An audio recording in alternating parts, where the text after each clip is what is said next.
Hello again mga ka-idol. So meron po tayong isda dito na nahuli.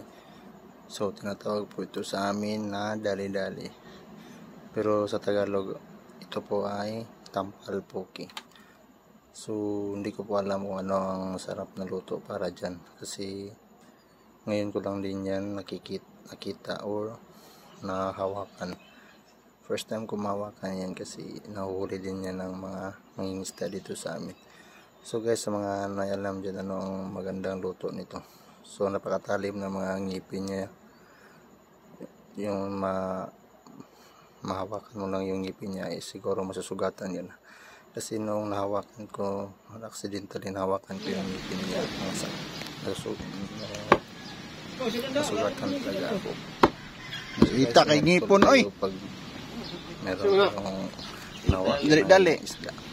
Sa kabila wala siyang Ay kon si Mita nga adre ni ay ni imo. Start na nimo. Kasi wala na muna start nimo. Ihap na muna pero nya maya maabot ito mga ihap na gani yo. Maniman mula pa ni nag-start. Pero Wa ko gaingon nga. Di wala ka diha.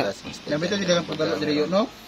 Nasilalom. ikaw na tinatawag sa amin. So, Ibutang na sila lomyo paning pagi. Kaunto ni. medyo malalaki ng isda. Kailangan natin isiparit yan kasi matutalas yung ngipin niya. Kabalungan ni oy sa lalom oy. Pag hawakan mo talaga yan siguro magasugatan ka. Kay nasangit irong kwan sa ngipon. Sugatan ako. Ang sakit talaga. Ang bilis ng tuloy. Ita oy. So guys, hope na Paunon pa. Ug nga pagay niya ko. first time ko rin mag-voice over sa mga content. So guys, Kaya na ni. post ko panood. 1 minute. Please to subscribe to my YouTube channel. Mayo. Matutulungan natin. Dito kay ngipon oy. Bye-bye. Pero na oy subugnaw na kayo.